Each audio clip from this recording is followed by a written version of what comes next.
Sports on the Hill podcast. Hashtag decent sports without the politics with Carol and Robbie on True Radio Network.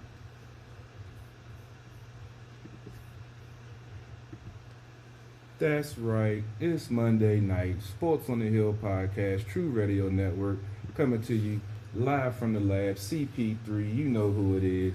Yesterday, I had three shows yesterday. It was crazy. It was on the air till like 11 o'clock that night. Did a commercial shoot for our partner Eric Kuzis. Shout out my man Asad. Appreciate so you just shared the feed for me. Appreciate that, bruh. One love. You see, we posted some of the pictures of the commercial shoot yesterday. Stay tuned for the video on that. But that's, beyond the point. Just had to give a shout out. But I know I'm tired. Robbie, how are you tonight, man? I done had a rough day, man. I've been training. I got homework after the show. Bro, it's been another long day. How you doing tonight? I'm doing really well. I actually had the day off. I hope that my fellow Jews had an easy day of fast if they did do that. Yeah, it's nice working for a school where there's a lot of Jewish people that work there as they give us the Day of Atonement off, which is good. And it's the holiest of holy days for those who are not Jewish. Yeah, but I had a great day with Zach. We went out and played some sports, kicked the ball around, and just a beautiful day just to hang outside with him. And it was nice. My parents took him for the weekend and or for part of it, and gave us some time yesterday. And fortunately, watched the Washington football team not play particularly great, but it was a fun weekend. I'm excited for the Lakers to get back all the way to the finals, so that's exciting. We'll talk about that in a little bit. The Stanley Cup Finals, crazy games. I can't wait to break that down at the end of tonight's show while watching Game 6 live. So yeah, lots of sports news, lots of great stuff going on. I can't complain too much. I'm so used to sharing your YouTube feed, and I realize I should share your Facebook feed now again. Yeah, I'm rehabilitated, and I'm not going back, Robbie. I swear I'm not. I believe you. Yeah, man, it hurt. Even though yesterday on the show, 151 said I might have crossed the line a little bit on one of my post games, but I don't think so. I haven't got flagged. I'm still here, and it was nothing bad. It was nothing bad. I was actually in training all day for my new position, and on Saturday, if everything goes well, if anybody's looking for a new Honda or a new vehicle, come holler at your boy down at Honda Waldorf. Shameless plug, because that's what I do. Also, go check out SportsOTHP.com for all the episodes, the great interview that Robbie mentioned with we had with Judy Donaldson last week. One of our best interviews, I feel. And hopefully we'll be able to do it again. Hopefully you might see your boy on some, Washington football team stuff soon if I can, work my magic. But, whatever happens, happens. But you can check out that. I want to speak on that real quickly. I thought it was a great interview that you and Julie did. I wish that we had time in tonight's show to air it. Usually you would air a great interview like that within a podcast, but it's so good standalone, and it's just a really awesome 25 minutes or so. I really encourage anybody on any of our podcasting platforms to go check it out. As Carol was mentioning, I think it's the best interview we've ever done. We learned so much. I went back and listened to it 2 or 3 times because in some of her responses, you're able to glean a ton of information, and I really encourage everyone to go back and check that out. It was a lot of fun. I love the fan participation at the end. Getting a couple of fan questions in there. That was really great. And yeah, it's on the Facebook page and it's on our website as well, SportsOTHP.com. It'll be one of the ones beneath tonight's post once I post all of that. Or you can listen to it on Google Podcasts, Apple Podcasts, Spotify, iHeartRadio. Just go hashtag SportsOTHP on most of your podcasting platforms. Just on social media, period. It's going to pop up because that's just what we do. But it's been an interesting week. You was mentioning the Lakers making it to the finals. Congratulations. LeBron going, to the finals again. Especially with Kobe's passing earlier. So I must say, I guess I might be rooting for the Lakers this year, even though I'm not a big basketball fan. But Robbie, I guess I'm on the good side with you now, with the rooting for the Lakers to win it all. Yeah, real quickly, we'll speak more to it in the NBA roundtable, but I'm super excited that they made it back. It's been 10 years since they've been in the finals. Last time they made it, Kobe Bryant was injured with his Achilles injury, people remembered, and that was the last time they made the playoffs, and they got swept that year by the San Antonio Spurs, and so that was really tough. And I'm just excited for the team. It's really interesting. I was never a big LeBron James fan before. We've talked about that, but I just think that this team with AD and LBJ together, it's just been really exciting, and I'm so proud. A lot of the same reasons I'm rooting for them, in Kobe's memory, and it's just an incredible run, and just 9 out of 10 times for LeBron to make the NBA Finals, and it's basically either been the Heat or the Warriors in every year for the last 10 years, which I thought was crazy. And so that means Iguodala or LeBron James has been in every single one of the finals, and then they're matching up against each other again. There's a lot of great stories. Him going against his old team, the team that he finally learned how to win a championship with. So there's a lot of interesting storylines to this NBA Finals for sure. So I'm excited to break that down a little later. Well, damn, I done learned something new that quick in just the first 10 minutes of the show. I knew none of that stuff you just said, Robbie. So I'm gonna definitely be listening to the NBA Roundtable to get some more nuggets like that, man. Y'all always break down the NBA, even though it's, to me, not that good, but you guys always make it sound more interesting than I think it is. I'll put it that way. Sounds good. All right, well, with that, let's, I was thinking we can bring in Arun, and we can kind of, for the next 10-15 minutes, wrap up the last couple of games for the Nationals. And let's talk about, before we get into that, the batting champion. I think that's such a cool thing. I'm glad you mentioned that, Robbie, because actually Juan Soto is the youngest ever to be the batting champion, is what I saw when it came across my line. So this dude, man, I'm not even going to disrespect him. This young man, what he's done in the short amount of time that he's been in the league, and the records that he's broke or tied, or the things that he's done. I mean, even though this season is over, they finished 8 games under 500. You still have something to smile about, because I'm sitting here smiling about it, just thinking about it, the potential that he has, and they're going to sign him to a long-term deal. He's still on his deal when he came over from the Dominican. So I'm just waiting for them to lock him down. That's one of the reasons why they didn't sign Rendon back, because they knew they were going to have to sign Soto. Same thing with Robles, the way he's been playing. I can't overshadow his defense also, but Soto, that's my man, 50 grand. I love that kid. I love his game. I love the way he is at the plate. I love the way he plays at the field. He's going to be a great one, man. Yeah, I think him and Trey Turner, you got to lock that core down, right? Because that's your next Ovechkin-Backstrom dynamic duo, right? I just love, what they both bring to the game. I love Trey Turner. I mean, that inside the park home run, it was one of the greatest plays I saw all season out of the Nationals. I thought both of them played phenomenal. They were both, tops in the charts for big portions of the season in a lot of statistical categories. And, I hope for big things for the two of them going forward. I mean, it's funny. Trey Turner is, he's kind of grown up a little bit, and he's just so great. I think he's really matured and grown into himself. And those two were the big bright spots for me for the national season. The fact is that they'll always put every ounce of effort they have into it. They make it seem so effortless. Sometimes it's like I look at them and I'm like, wow, it just comes so easy to them. And I'm just excited, and I hope the Nationals lock them up for both for a long time. No doubt. And just to piggyback on Trey, getting Room into the conversation, you mentioned his inside the park home run. We actually had an inside the park home run this past week by another Nats player that I'll break down when we break down the games real quick. But Trey, I've on the record several times saying how happy I was that we got him back after we traded him away, and the contributions he made during that World Series run and the World Series, and the fact that now he's the franchise leader in leadoff home runs, as a Nat. He's, like you said, he's a 5'2" player. Hopefully they lock him down soon. I know he got a baby on the way, so, go ahead and lock him down so he can settle down and raise his family and be our shortstop for years to come. Arun, how do you feel about Soto, his, batting title, and the still young Trey Turner? He looks real young, but he still is pretty young, around, 25, 26?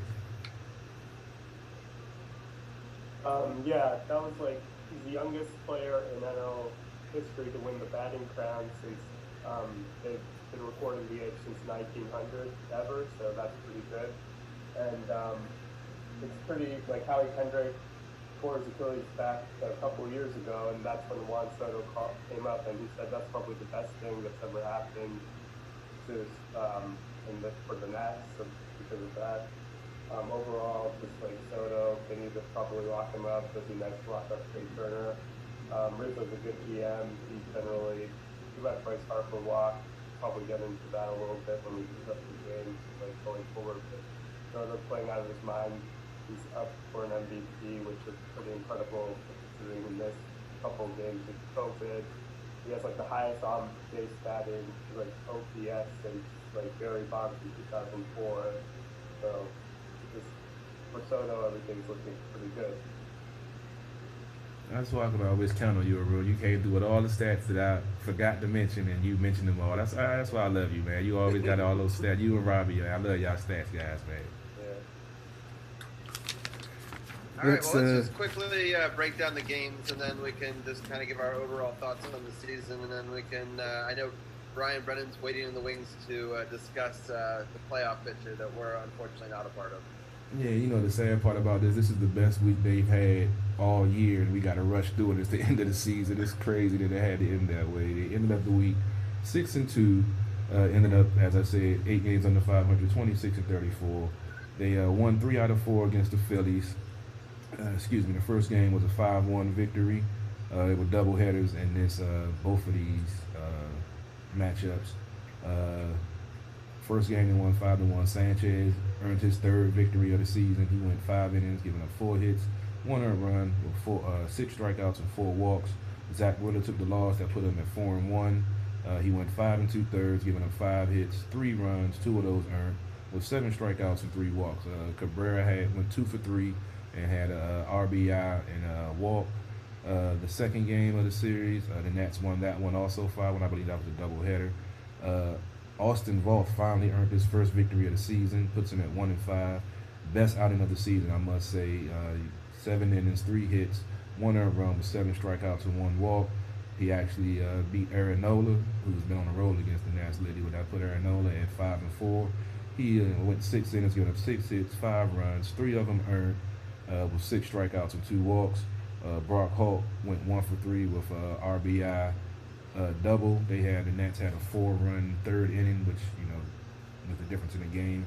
And as I said, Austin Voth pitched pretty well. The next game was another victory for the Nats. They won that one 8-7. This one was a little funny. Hudson gave up a home run to end up losing the lead, but the Nats had a walk-off. I believe it was I forgot to write it. I think it was the 10th or the 11th. I'm not really sure. But Hudson ended up earning the victory, even though he blew the save. He went 1 inning, giving up one run, 1 strikeout with 2 walks. Brandon Workman, he ended up taking a loss, and one third of an inning, giving up 1 hit, 2 runs, 1 of them earned with a strikeout. Juan Soto went 1 for 3. That was his 12th home run of the season. That was a 3-run home run. And try to pronounce his first name. This was this young man's first action in the big leagues. He's been in the minors for, I believe, I think they said he's 32 for like 15 years, and finally the Nats called him up. And this man, Yadi, I know one of you guys know the proper way to say it, but Yadiel Hernandez went 2 for 4 with a 2-run RBI double and the walk-off home run in order to win the game for the Nats in extra innings. And the last game was a 12-3 loss by the Nats. Fetty took the loss. He went 7 innings, giving up 5 hits, 3 earned runs with 5 strikeouts and 1 walk. Zach Eflin earned the victory. That put him at 4-2. He went 8 innings, giving up 6 hits, 3 runs, 9 strikeouts, and 1 walk. Trey Turner had a grand slant. Hold up. I mixed up my notes. That's pitiful. It was a loss by the Nats. I wrote my notes for the next series on that one. Arun, I'll go to you. I know you probably couldn't pronounce the young man's name who had the walk-off that I just talked about. What did you think about this series with the Nats winning 3 out of 4 and pretty much dominating this series that we wanted to see all throughout the season?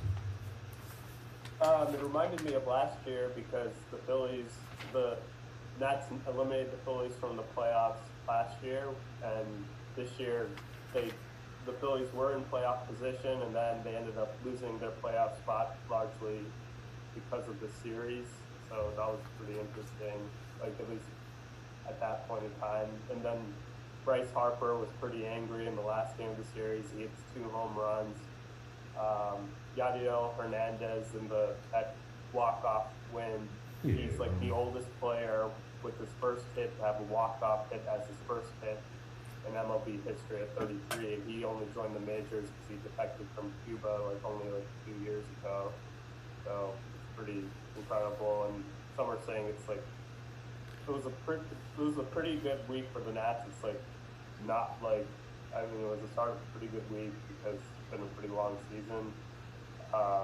But overall, good starting pitching. Other than the 12-3 loss, 3 wins is pretty good. No doubt. Robbie, did you check out this series, or you want me to just go ahead into the next ones? I know you aching to get in some NBA. I double muted myself. There you go. It's an official show. Yes.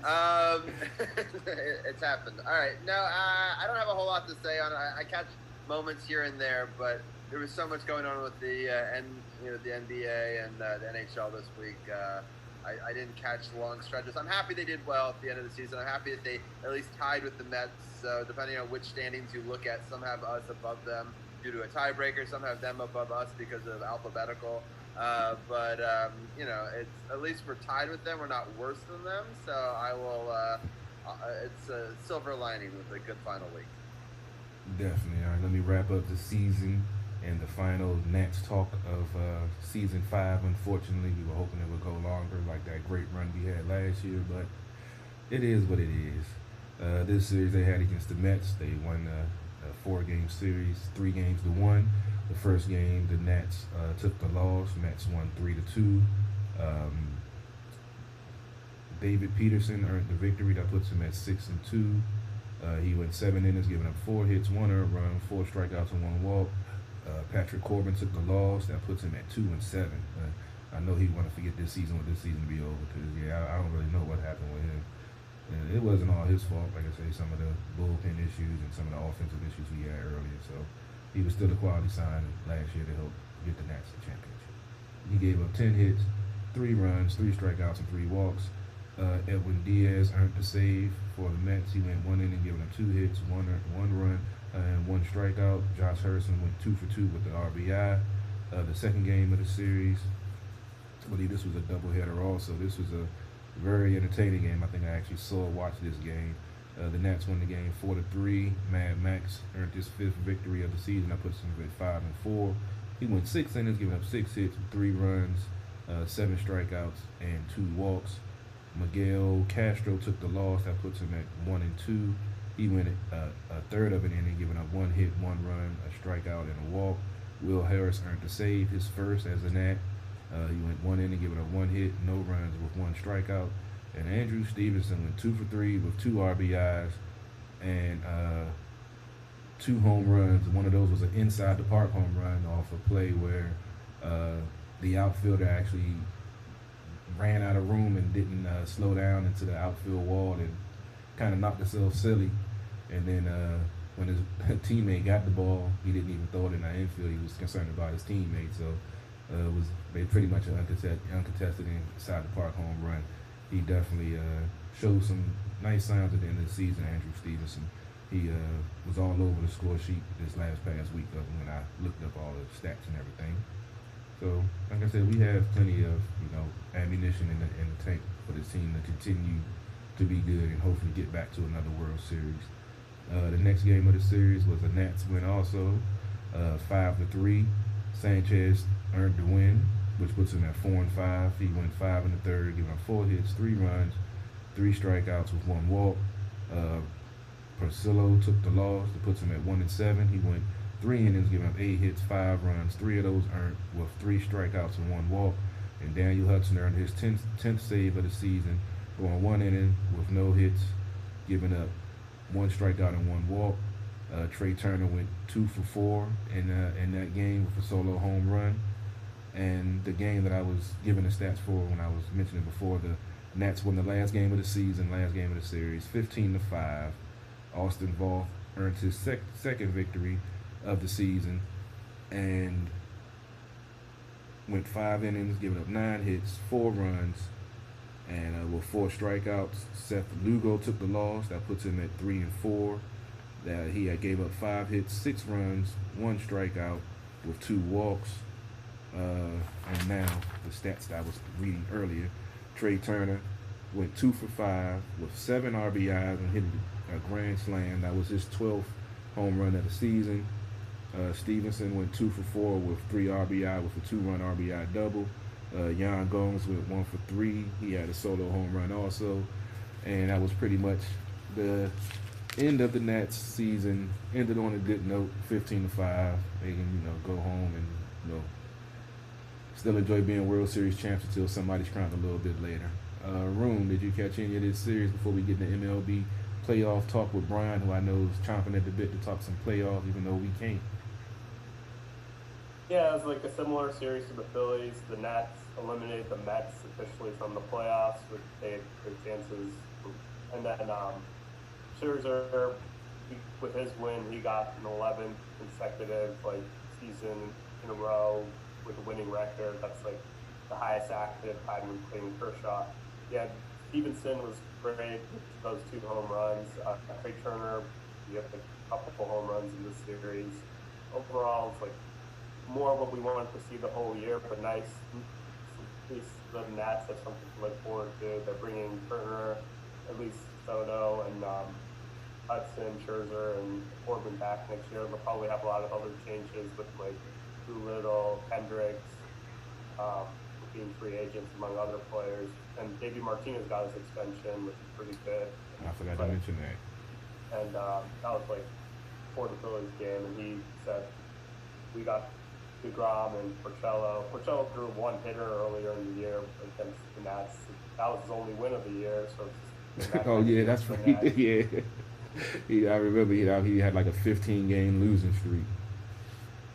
So it's it's nice that the Nats are playing well. Unfortunately, with this short season, it's too little, too late. But at least we have back to look forward to next year. No doubt, no doubt. Robbie, why don't you go ahead and bring in Brian so we can start talking about this MLB playoffs and this crazy day of baseball that we're going to have coming up. Sounds good. And yeah, the memories will last forever. We will enjoy them as World Series champions in our minds. That will, I still can't believe that we were able to do it last year. And I think that, Brian was mentioning this, and we were talking about this last week, that they're kind of an on-again, off-again team a little bit. So maybe this was just their off year, and maybe next year they can come on strong in a full season again. So a lot to be looked forward to for the Nationals and Nationals fans. But yes, Brian, I know you're very excited. The Yankees are coming into the playoffs, and they are definitely a team to be reckoned with. There's going to be a bunch of different matchups. I'm just going to read the matchups real quickly, and then I'll let you kind of break some of them down with us. So as Carol was putting in the graphics, Wednesday is going to be an incredible day. You share this tweet with me. It's going to start with Cincinnati at Atlanta at 12 o'clock on ESPN. And then Houston at Minnesota at 12 p.m. That's on ESPN2. Then at 2 o'clock, Miami at the Cubs on ABC. And then at 3 p.m., the Chicago White Sox at Oakland on ESPN. And then Toronto at Tampa Bay on TBS at 4. St. Louis Cardinals at San Diego Padres at 5 p.m. on ESPN2. The Yankees are at Cleveland on ESPN. And the Milwaukee, against the Dodgers are on ESPN at 10 p.m. So it's 8 baseball playoff games in a single day, a record that has never happened before. And so my understanding is all of those ats are going to be the home teams for all 3 games. Is that correct? That is correct. There is no travel during this series. All 3 games are going to be played at the same ballpark, whoever's the higher seed. So the Yankees are the lower seed. That means there will be a West all 3 games. Yes, they're going to Cleveland. Yes. Does that make you nervous to play a 3-game, where you have to win 2 of those in Cleveland, or how do you feel about that?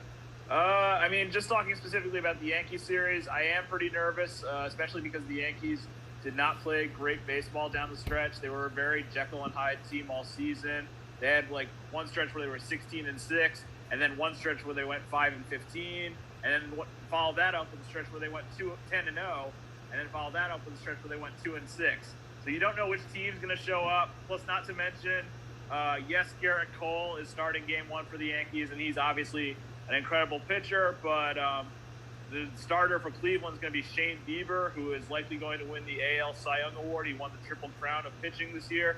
So I am very nervous, and also not being able to play at Yankee Stadium is going to be a problem too, because the Yankees were great at home all season, but really struggled on the road.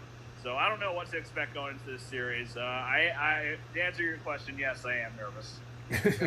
I got a follow-up question, just because it's an interesting scenario, these 3 road games. Is that just because of COVID this year, or is this the new way that the playoffs are going to be going forward? Well, there were a lot of changes to baseball this year, and the expanded playoffs were one of them, and a lot of people are kind of viewing this as like an experimental year for baseball.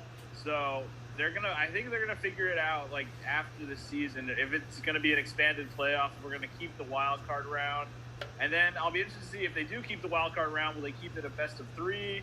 And if they do keep it a best of 3, will it all be at one site? I don't know if that's particularly fair, but yeah, I don't really know to be honest, like what they're going to do after the season with all these rule changes, like the universal DH and the runner on second rule and this expanded playoffs. Right, and the double headers that were shorter. Double headers, yeah. So, I think they should keep the double headers, man.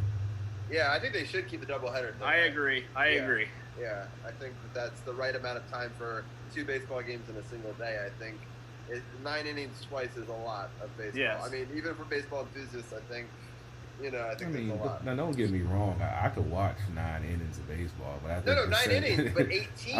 I mean, Yeah, I could watch a doubleheader with 9 innings. I've done it before, so I'm not really tripping. But it does make it more convenient, and it does, give a little bit more intensity to both games because it's only 7 innings. Right.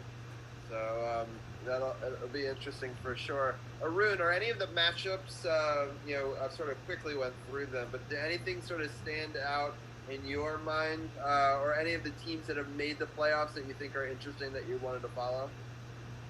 I guess like Yankees versus Cleveland's interesting, and then the Astros are back somehow, even though they lost Cole and Verlander. I wonder how they'll do without the trash cans or whatever. I knew it was coming. I was expecting it from Brian. Yeah, we threw you a curveball. There you go. But anyway, well, I'll ask Brian. Is there any other series that you're also following? Yeah, and the other series in the AL, I think that's kind of interesting is the Athletics and the White Sox. The White Sox are back in the playoffs for the first time since 2008. So I'll be interested to see how they do. They have Jose Abreu, who's probably the MVP. And then in the NL, I'll be interested to see this Cardinals-Padres series as well, because the Padres have been in the news all season. A lot of people are paying attention to the Padres this year because they're very flashy, and they just do not care about the unwritten rules of baseball. So there's a lot of people who are really watching the Padres and paying attention to them this year. But St. Louis got in on the last day of the season. So we'll see how they do. They obviously have a postseason history as well. I'm interested in those 2 series, I think. Right. And overall, are you happy about this expanded? At least I know it's just a demo, a test of a year, but is it something that excites you, or is it something? Yeah. Yeah, I think I do like it, honestly. I actually tweeted this morning that the rule changes, all of them are actually starting to grow on me. Now that I've seen them in action for a little while, they're starting to grow on me. And if they do decide to keep them, I'm okay with it, honestly. Like I'm kind of used to it now, and if this is how the playoffs are going to be in the future, I guess I'm okay with it. Which is not something I could have ever imagined myself saying at the start of this season before all this happened. So, yeah, I kind of like it, honestly. Yeah, Rick, what do you think of the format? the format. I think I like the format. I just would like the robot umpires to be instituted. Get rid of the bad umpires. Yeah, I don't know. Like, yeah, the 7 innings is probably. I mean, it's a good change of pace. I don't know if they'll keep doing it, but it'll be interesting to see going forward. All right, Carol, what are your thoughts on the expanded playoff format? I'm not sure if we can use it going forward. I mean, for this situation, I mean, that's a lot of teams and a lot of baseball for the playoffs. But, I mean, I'm going to wait and see how it goes. I mean, it's always good to have more teams, more excitement, longer playoffs, which is a bonus. But I want to go back to the team that Brian was speaking about, San Diego. They have really surprised me this year. I haven't really been watching closely, but they're kind of like a second team that I like. And with Tatis and Machado. Yeah, I was never a Machado fan when he was in Baltimore. I think that was because he was in Baltimore. But he's done some nice things out there. He's been mature, really hasn't. He had a couple of little issues this season, with personality stuff. But other than that, like you say, they don't follow the unwritten rules of baseball. They had the controversy about Tatis hitting on the 3-0 pitch when he hit a home run. Grand slam when the game was already out of hand. But I mean, if you throw a 3-0 fastball right down the middle, what you supposed to do? You're supposed to swing and hit the ball. Yeah. I never understood why they were upset about it, but I'm really going to be watching San Diego to see what they do, because I think they're really going to be an interesting matchup going forward.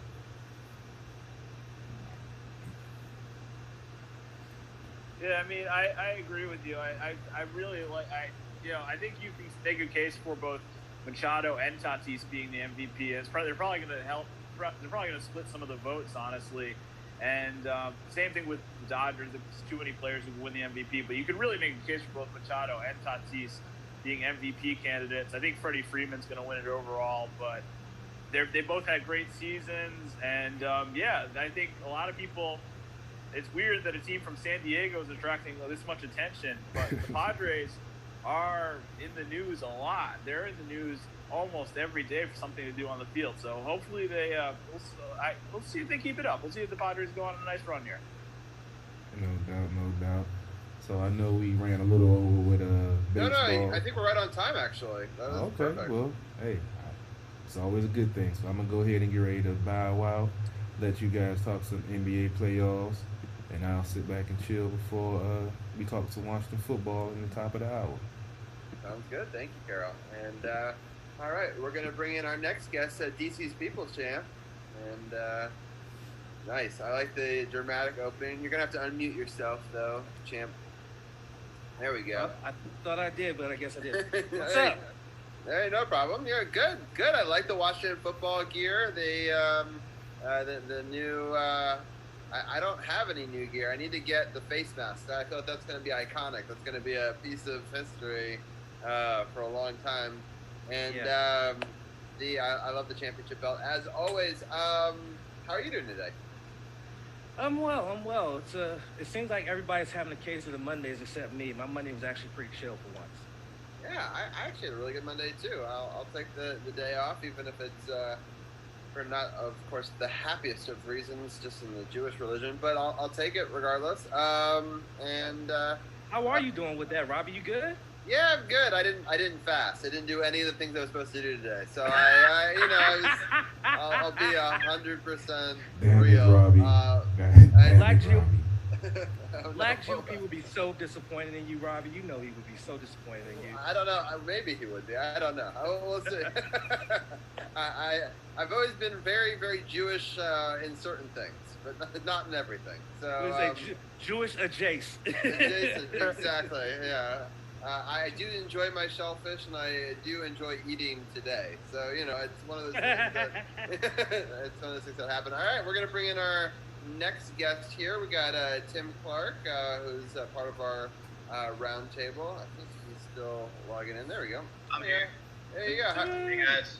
How are you doing? Good. Am I just on time? Late? Just on time. No, you're perfect. We're all in at 7:40. Top of the time. It's awesome. All right. Well, let's talk East first, since East kind of wrapped up yesterday, and then we'll talk West. So we're going to break down how we kind of got to it, the NBA Finals, that is. I'm going to pull up all of the games until I get the scores correct. But it's been an interesting, both series were great. I enjoyed both of them immensely. I was worried that they might be short series. I thought that the West was obviously a little bit shorter than maybe I would have liked, but the result was the way I wanted, so I can't complain too much.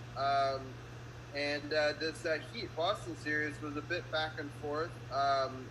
Boston taking the first two, and then Miami taking the first two, and then they lost the third one to Boston. So that's kind of where we were at the end of the last one, and they repeated doing the exact same thing this week, had a 2-1 week, and that obviously gives them the 4-2 victory in the series. The three games that happened this past week were Wednesday, September 23rd. Miami won 112 to 109. On Friday, September 25th, they lost to Boston 121 to 108. And Boston was able to win the clincher yesterday, 125 to 113. So I'm going to go around the group and get their takes on the Eastern Conference Finals. We're going to start off with DC's People Champ. I know this is his favorite series to talk about, so go for it. Listen, call me Nostradamus. I said it was going to be Heat in 6. Nothing against the Heat. I just figured that Boston was not going to go away, and not going to go away quietly, and they did it. What I noticed from these last three games, number one, is Tyler Hero is a hero for that team. He averaged about 23 points these last three games, including that 37-point explosion he had in Game 4, in which he came off the bench. He wasn't a starter. He was off the bench and scored 37 points. I kept saying his name, Tyler Hero. That's going to be a kid you're going to keep an eye on for the next few years, because he's got it. He's a shooter. He plays well. The other thing, again, is that Miami's just a complete team. They're such a complete team. They don't rely on one or two guys to score. You can see that from their performances. So this was a series right here that was very defining for the Heat, for Eric Spoelstra, and showing how good of a coach Eric Spoelstra is to take a team of not really big stars, but somewhat stars, and turn them into a team that can contend for a championship. So good to Eric Spoelstra. Boston had a good run, but they just ran into a team that was too complete and too together to be stopped. That's all it was. Yeah, for sure. Rin, what are some of your thoughts on this series? I also picked the Heat going in, but it was like, I think the first couple of games are really close, and Boston, I thought, probably should have won either Game 1 or Game 2, like at least one of those games. But then after that, it wasn't like, then Miami just kind of really took over, like Tyler Hero, as you mentioned, with 37 points. That's like, or 38, I think, was like the most. It was 37. 37? Okay. Yeah, it was 37. Then like that was like the most. Other than that, like Magic Johnson as a rookie. Somebody on the 76ers had 30 plus points coming off the bench. I forget who it was. Like in the 1980s. And Bam was ridiculous. He had like after like a pretty disappointing Game 5, he came out on fire with 30 plus points. The Celtics, they were like, I don't know what was really wrong. I think they got a little too isolation heavy in the fourth quarter. In that game, they had a 5-point lead, and then they were down by 5, and they were doing a lot of hero ball. Marcus Smart took like 20 plus shots. Those shots should be going somewhere else. Gordon Hayward had a good Game 4, but he was pretty rusty. Game 5 and Game 6, I don't think really helped them. It'll be interesting to see what Boston does going forward. But Miami, as Ken mentioned, they're like a complete team. They just like go to the hot hand. Andre Iguodala was the hot one. He shot 100% from the field, 100% from 3, and of course 50% from free throw line. Just like, Boston definitely had the talent, but they just need to get over that hump. It's 3 conference finals in 4 years, but they just come up short every time. Yeah. Tim, what are some of your thoughts on the Celtics and them coming short? Well, one thing that I thought was really interesting, especially the last 3 or 4 games of the series, is although Miami is a really deep team and they played a lot of guys throughout the year, first couple rounds. They essentially just played a 7-man rotation. Their 8th guy is Solomon Hill, only plays 3 or 5 minutes a game, so they go very small. They really rely on those 7 guys. There's really not even a center unless you count Bam as a center, and so the Celtics countered and had a strong game 5 because they got a lot out of Enes Kanter, because he was able to dominate a little bit inside, and although he didn't play nearly as well in Game 6 and played a lot less. So you got to give a lot of credit to the coach, also the GM, for picking up rookies like Nunn and Hero in the same season. And also Spoelstra is able to kind of tinker with his lineups depending on the matchup. And a guy like Kelly Olynyk, who's pretty important and plays big minutes, got a lot of do not play coaches' decisions. So it was just interesting how they shortened their bench like that. And then for Boston too, I mean, it's true, they really did play way too much hero ball. You saw a lot of threes pretty early in the shot clock that they might go in, but generally not high percentage shots. And just the way that every game was close, and you could argue that Boston deserved to win pretty much all of them, but it just seemed like in the fourth quarter during winning time, the Heat and their hero, who was born in like 2000 or whatever it was, were cool, calm, and collected. And so maybe that's the coach. Maybe it's just the Heat have slightly better players. But as a Boston fan, you have to be really disappointed because it was a very close series and could have went the other way. But Heat are marching on. So. Yeah, it's interesting. I felt kind of two ways about it. I mean, obviously, I'm going to root for the Lakers over whoever was going to make it, but that historic rivalry of Celtics versus Lakers, part of me did want that to come back, just because I know in the past, some of the greats have said you're not a true Laker legend unless you beat the Celtics. I mean, historically, that's kind of been true. I thought it'd just be kind of a cool thing to have LeBron have, if he was able to take the Lakers over the Celtics, just to kind of continue that, history. But it's obviously interesting for LeBron to go up against his old team, the one that made him a champion. I talked about that at the top of the hour. It's just interesting to see him go, because remember, he got to a championship, but he couldn't win it with Cleveland, and then he went, and Miami went 4 years in a row, and it was pretty incredible. And then he was able to go 4 years in a row with Cleveland on the back end of that, and then obviously didn't make it last year, and then again. So 9 out of the last 10 years for LeBron. It's going to be really interesting to see him go against the franchise that made him made him a champion, right? So also, all the Pat Riley stories are cool because he used to coach the Lakers, so way back when. So you'll see a lot of how great he is. Which is true. Right, the Don versus the King, and I've seen a lot of these sorts of memes already out there. Brian, Brennan, what are some of your thoughts on Miami advancing? Yeah, Miami, really showed they're a complete team. This series was a very close series right from the start. I believe after Game 4, both teams had the same number of points through 4 games, yet Miami had a 3-1 lead. So they were just getting the breaks, and everything was going right for Miami. And no pun intended, but, I mean, there's a different hero for Miami every night. And Tyler was one of them, obviously, in Game 4, giving the Heat 3-1 lead with the 30-plus points and just an incredible shooting game. Crazy to think how young he is, and he's just balling out in the NBA playoffs. He's the first player born in the decade of the 2000s, the 2000s millennium, to play in the NBA Finals, which is crazy. And, the Heat just have a complete roster. You mentioned Iggy as well, another great performance from him as well.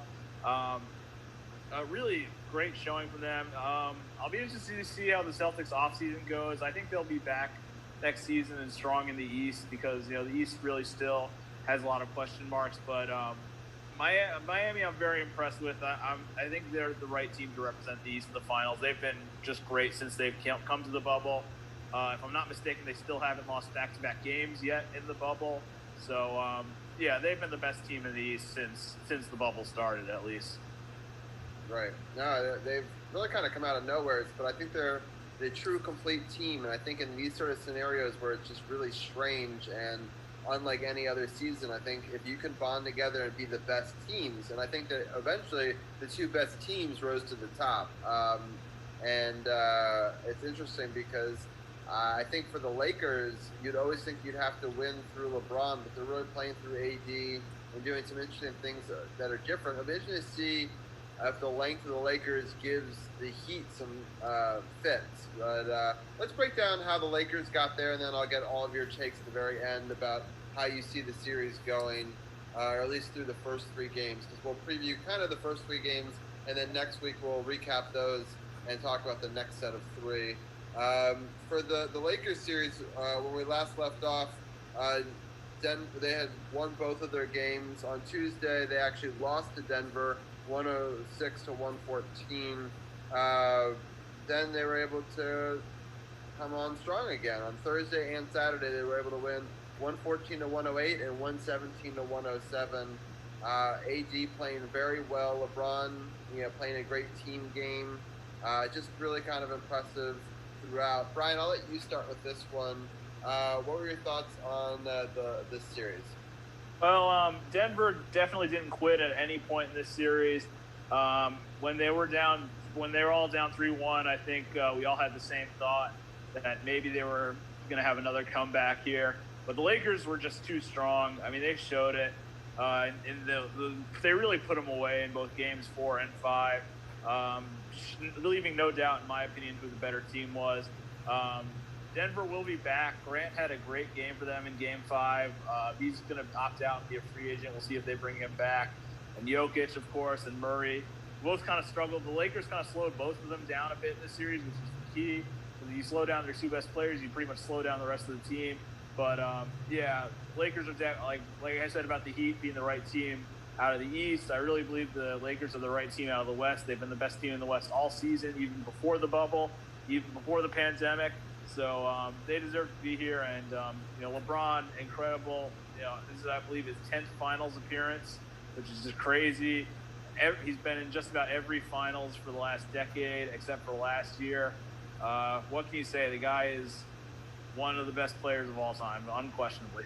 Right, and it's a guy that I found myself rooting against through his history, and now it's weird to be on the other side, rooting for him, because he always played in the Eastern Conference, against teams that the Wizards don't like or have history or whatever, and now here he is playing for my favorite team in the West, and I'm like, oh man, it was tough. But ever since what happened to Kobe, and he said all the right things, it's really made me pull for him, and I really like the idea of seeing AD come out of his shell. No, I mean, he's always been amazing, but to really take it to the next level, the superstar level, and being able to play off LeBron like he does. And he tried to carry so many teams in his past, but he just couldn't do it.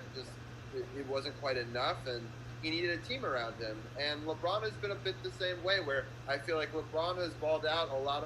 His finals numbers are pretty good, even though historically he doesn't have a whole lot of wins. I mean, he's been to 10, as Brian said, in I think the last 13 years.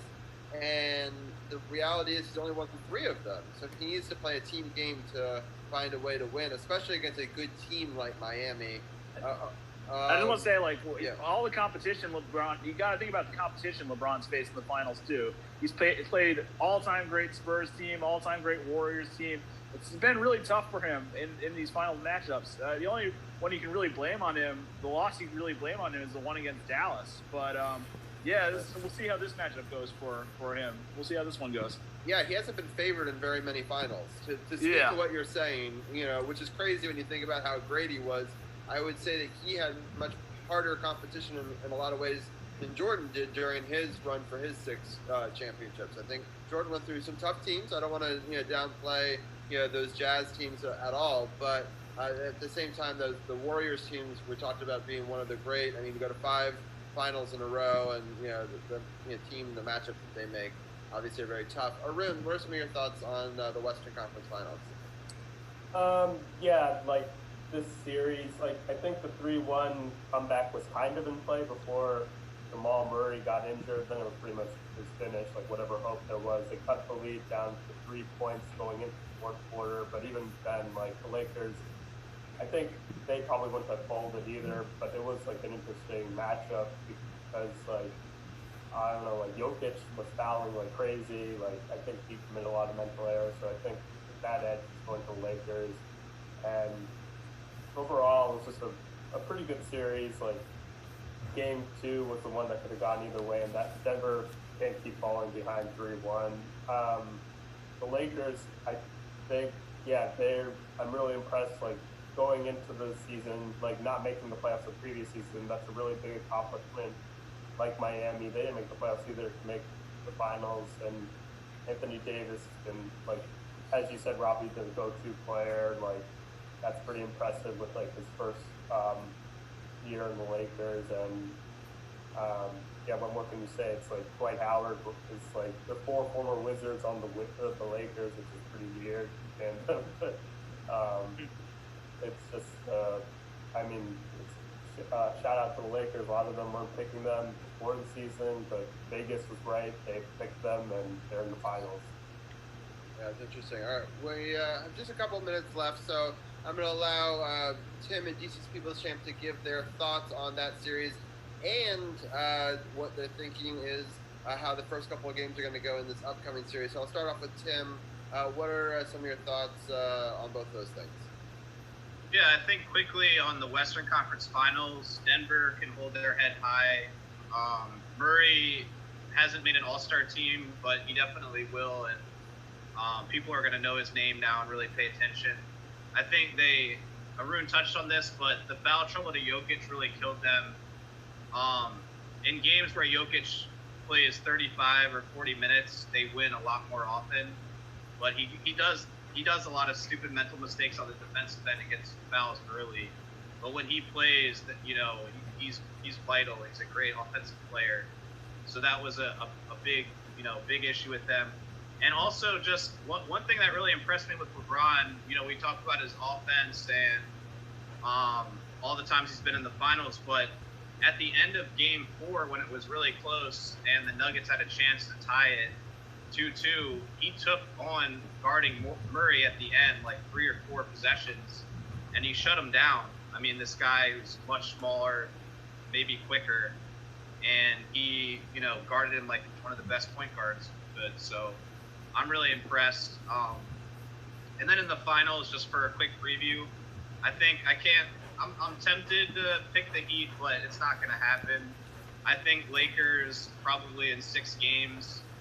I think the Heat will make it close, and I think they'll steal one of the first 3 games because that's kind of how the Lakers usually go anyway.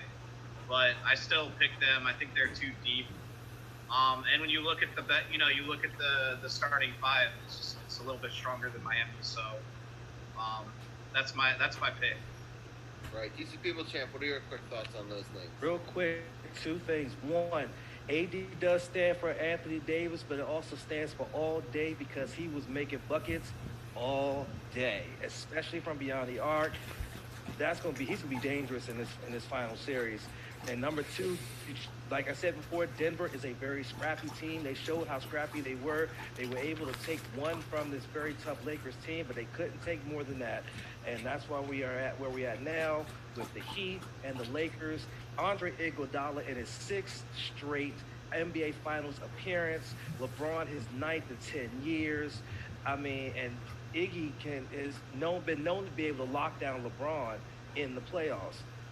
I'm not going to pick the Heat. I almost got swayed towards the Heat on this one, but I'm sticking with, I think it's going to be Lakers. And I'm going to agree with Tim, Lakers in 6, because I think the Heat can definitely take 2 from the Lakers. But I think that the Lakers ultimately win the series. Right.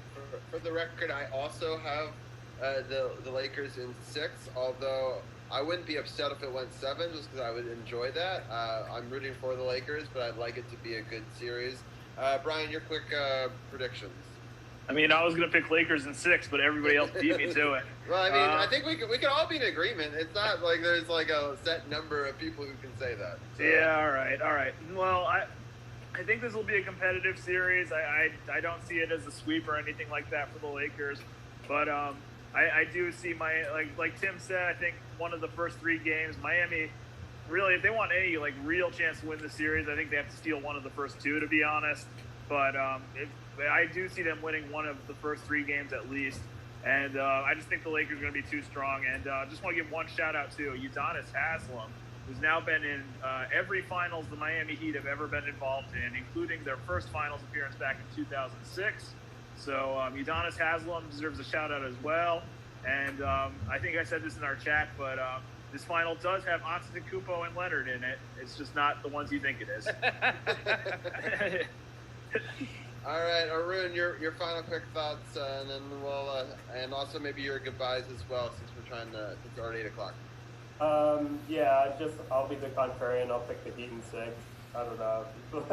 And then my final thoughts are: I'm really looking forward to this Washington football team game against the Ravens. Maybe we'll see. It'll be a great matchup, and if RG3 plays like he will, then it'll be a great matchup for the Ravens, and let's see what happens. Thank you, Arun. I appreciate it. All right, Tim, your quick final message, and good luck to your Ravens tonight. Yeah, I'm really excited for Monday Night Football. Even if the Ravens lose, I think it's going to be a great game. I'm also excited to talk about, like Arun said, the WFT Ravens matchup next week. I do think RG3 will play, but I think it's going to be in the kneel down at the end. But we'll see. Right. That sounds good. Yeah, we can talk about it next week.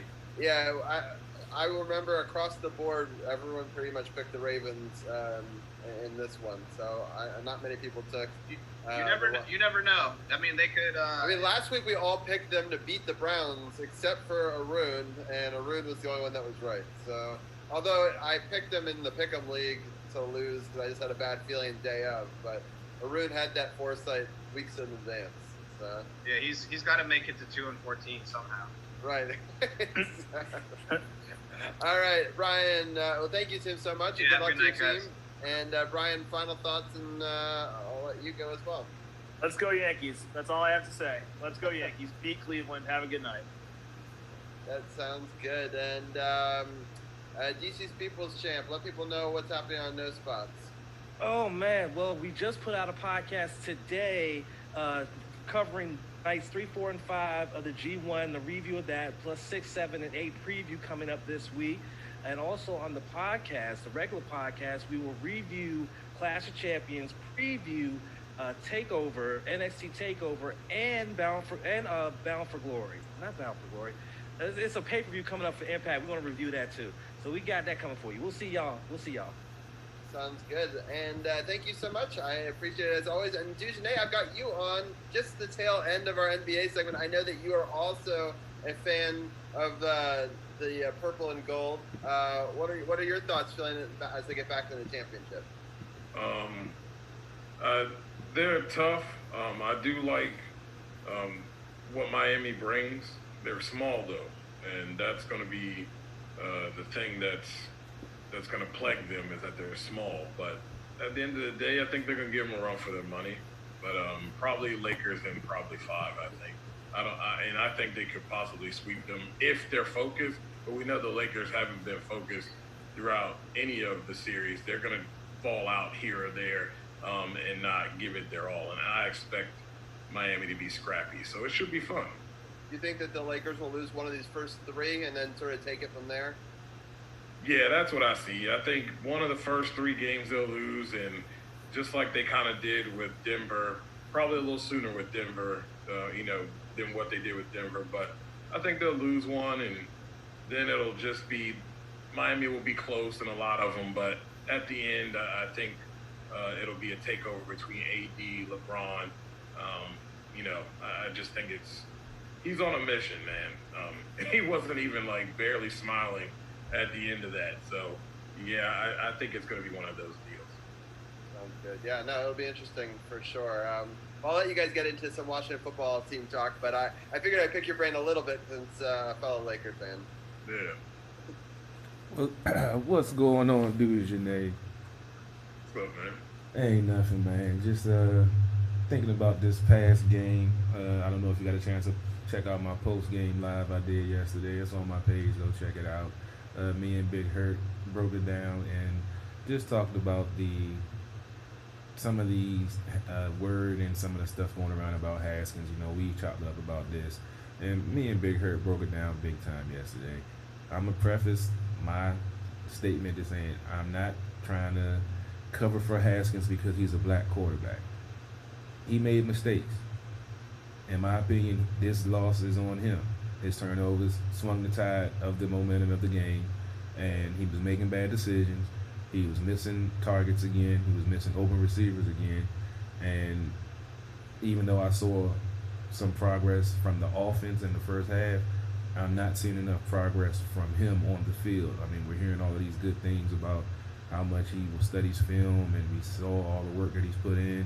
We saw that he's taking it serious, but I'm not putting the pressure on his week 3, but we need to see more improvement in his game in order to shut up some of these critics, which I really don't care about. But in order to get these folks off your back and take some of the pressure off yourself, he has to play better. What is your opinion on that, Junez? I know you've heard a lot of so much hateful Haskins and some of the folks you talk to and some of the social media stuff that you see. Do you feel like that's an accurate assessment of his performance yesterday? If you want to assess his performance yesterday, that is very accurate. He suffered from things, such as bad mechanics. I saw you part of it. You were talking about the route with the tight end, Logan. I think it's Logan Thomas. Yeah. Middle. And after kind of looking at the play again, I felt one way about the play, and I still feel that way. But I also can see your thing of it sailed. It did sail because of mechanics. It was also a very, very tough throw that, in my opinion, you could either say he either didn't see the safety over the top or he forced it in there hoping that Thomas would make a play, which he could have if his mechanics wasn't off also. You get what I'm saying? So I understand both sides of that. It's hard to say, looking at it, whether it was clear that the safety was coming down, but there's also clear that, Pat Mahomes or somebody would have probably taken a shot there and put the bet on their tight end, who has that athletic ability to make that play. So I do see that the ball sailed, though, along with the fact that it was a tough throw and maybe you shouldn't have thrown it. He's 9 games, man. 9 games he's had. 3 different coaches, 2 that didn't even nurture the guy. I love all these people acting like in his first year he got so much teaching under that. Bruh. Both of them, for that matter. It's crazy how they forget how Jay Gruden threw him into the Giants game with no first team reps and no practice at all, for real. And then at the end of the game, he's going to see, I told you he wasn't ready. I wouldn't be ready either if I hadn't played with the first team and you throwing me in a blowout in the third quarter. And unfortunately, that's been the narrative that folks been chiming off of ever since that happened, in my opinion.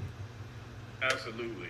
And the next thing I'll go into is, everybody's like, oh, well, people are just making excuses for him. It's not an excuse when it's factual. Now, after that, after not having any care taken for him, not having the proper tutelage and the proper work being done from the off season through the season so that he can be prepared and grow. He's just getting that now and didn't have to get that in the COVID environment that we're in right now. None of that off-season work that he should have had last year that was half done last year, he doesn't get that this year with the full attention of a brand new coaching staff and a new system. And I tweeted this out yesterday about the fact that, to me, he reminds me of Jason Campbell. It has nothing to do with his play or anything like that. But Jason Campbell would have been fine if the proper care was given. Fans killed that guy, and he had no offensive line, no weapons, no help. And Haskins has new system, an offensive line that is now in shambles because your big piece has fallen. So now they're in limbo. They're all learning a new system and working together on the offensive line. And then you got a wide receiver core that has all of 2 weeks worth of work together in training camp. It's not an excuse. This is what you get when you have a completely overhauled team, especially on offense, that's trying to find its way, and you're trying to bring up a young quarterback who really is now having his first year within a true system and true care, handled with true care and truly being worked with in this season. So he kind of got his rookie season scrapped. I don't care how many times he played. His rookie season was scrapped. You think they gave a crap? They knew they were on the first smoking train out of Washington. Well, we know how Jay feel about preparing guys that's not his guys, and how he gives them lack of practice and expect them to still be able to go out there and do a job. So, Right. like you said, fresh start. Rivera has him in the right mindset. You know, this is growing pains. You know, you're going to have bad games, and in my opinion, like we said yesterday, I think this was his worst game as a pro. Even though he had okay numbers, this was his worst performance in all aspects of, as you said, not being aware, forcing throws, bad mechanics, bad footwork, trying to force the ball in the window. It was just a total, like we said, I wouldn't have been upset after the third interception if they would have pulled him and put in Allen. Think this way. You got a young quarterback in a situation where I felt like they were, the Browns were bringing it, and they were really bringing it to them, and then they were putting points on the board. So now you're getting behind, and you're starting to get behind, and now you're starting to panic. Things are not working, and you're trying to make a play now. But you're trying to make a play with a bunch of guys that you ain't even throw to, and timing is clear. Yesterday, timing with the receivers was off. The only guy that he was really able to get timing with was McLaurin, and that at times was off, whether it be both of them or him. You get to forcing things, and things get out of hand for a young quarterback. And these are things that he's got to learn to keep his composure. And remember, all these things have to work from head to toe, all have to be working together, and you have to do those things right in order to be able to make plays. And I'm sure Coach is going to work with him and make sure that gets done. But this is like a whole overhaul on this team. And for people to be acting like, you know what I mean, this team's been together for 3 years, it's insane. But, I don't think they gave the you like that guy that much crap as they're giving Haskins. But I'm just going to put that there. Real quickly, I wanted to say one thing, because I think it's also showing how two different teams deal with a rebuild, right? So the Browns have been doing this for a while, right? So they've been they haven't been above 500 for a very long time. We saw the statistics, right? They finally broke that hump because they've been building slowly and steady to that point, right? Where I think the Washington football team has been the opposite. We've just kind of been eroding over time. We started from a place of greatness, and we kind of just sort of eroded, and then became this 3-win team that you saw last year. And it's going to take a while to rebuild those parts back up again, I would say. And people want to win now. They're like, we got a new coach, we got a new this, we got a new that. Why aren't we winning? Why aren't we winning today? Because they'll see around the league that other teams are winning now. But they didn't have the erosion factor that we're seeing. The years, the pressure put on by the fans, the coaching carousel, the not believing in each other. And it wears away over time. And that's why now the Washington football team is a sub-500 franchise for the first time since the 60s, and the Browns are actually a winning franchise for the first time in 5 years, right? So you can kind of see how the different directions have taken. And I just want to give fans pause. Listen to what Julie said on our show last week, right? It's not going to be an overnight solution. And I know you want it to be. We all do. I was pissed when he didn't use his timeouts the last 2 weeks. Even though I know fundamentally from an outsider's perspective, you're like, that's the right thing to do. Don't get hurt. You're building whatever win-loss doesn't matter. You've seen progression. You're not going to come back and win this game. As a diehard fan, you want to use every timeout. You want to burn every minute. You want every final chance at the Hail Mary. And it's tough, and you have to sort of separate that. Like, what's good for the football team going forward, and what's good for the football team today. And I think too many fans struggle with that separation. Yeah, well, we all know fans are going to be fans, but it is what it is. But let me quickly go over these now. I went over them yesterday. I'm going to just touch on some of the numbers real quick. For Haskins, 21 for 37, 224 passing with 2 touchdowns, 3 interceptions, with a 58.8 quarterback rating. Baker Mayfield, 16 for 23, 156 yards, 2 touchdowns, and 117 quarterback rating. I think those numbers are what we would call, we've seen from Haskins these first 2 weeks, and both of those games were, winnable. Now, when he's throwing the ball 37 times, at this point in the season, that's not a good look. I like the way the game plan started out in the first half. As I say, I saw a little progression because we saw them score points in the first half for the first time this season. We saw them actually move the ball, actually get some running yards in the running game in the first half, which we hadn't seen up until this point so far in the season. So then we saw the bad and the ugly in the second half with the turnovers, piling up.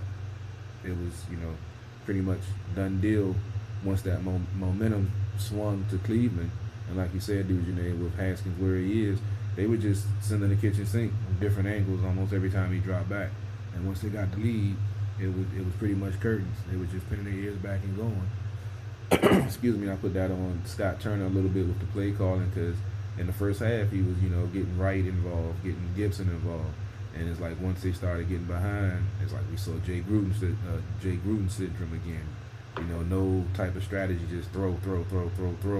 No type of, game plan, just, we need points, we got to get down the field, let's throw the ball. Do you feel like that's an accurate assessment of yesterday's game? I did feel like it, towards the end it got a little rushed, and they got away from what was working best too quickly. You saw Antonio Gibson, J.D. McKissick, running the ball very well. That what they have going there, had the end around with Antonio Golden Gandy. So they had some things that were working, and that was enabling them to open things up and do little things in the passing game. And then they got behind a little bit, and it seems like there was a panic that set in. And you could see that it was a panic. Haskins looked rushed.